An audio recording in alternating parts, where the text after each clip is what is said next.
Usa ka lalaki nagbaktas og kapin 50 kilometros aron makauli sa ilaha. Wala magdahom nga matabangan siya sa usa ka pulis. Ani ang kwento ng Pilipino ni GMA Regional TV News Trigger Aude Hampong.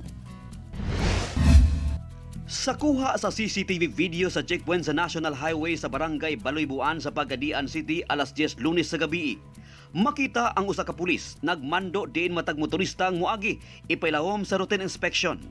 Taod-taod, nakita sa pulis ang usa ka lalaking naglakaw nga dunay dalang manok. Iya kining gipahunong og istoryahan. Nasayrang ni bagtas kuno ang maong lalaki og 51 kilometros gikan sa munisipalidad sa Lapuyan padulong sa Pagadian City. Udto pa kuno siya migikan sa Lapuyan og nagabian pag-abot sa Pagadian og wala pa kini kaon. Busa, gitagaan kini og kwarta sa pulis og gipalingkod aron pangitan og masakyan padulong sa Barangay Santa Lucia kung asa siya nagpuyo ug tuod man dunay nagpasakay. Sa akong kaluoy po sa atong tawanan sa yang lagian, dili po basta-basta o lalim nga masulayan to sa uban.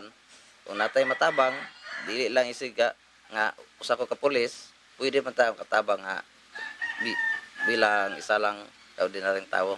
Natultulan sa One Mindanao ang lalaking gitabangan ni Patrolman Eduave sa evacuation center sa Barangay Santa Lucia.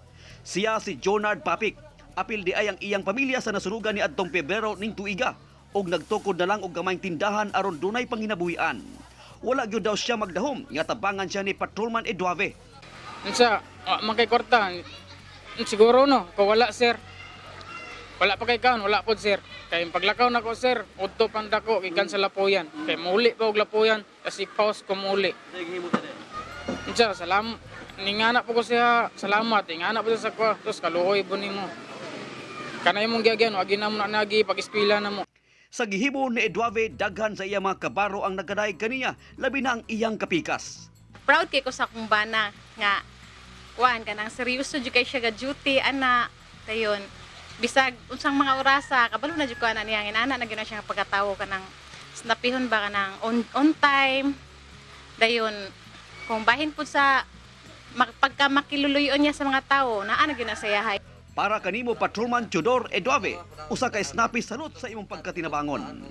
Ako si Aude Hampong para sa One Mindanao.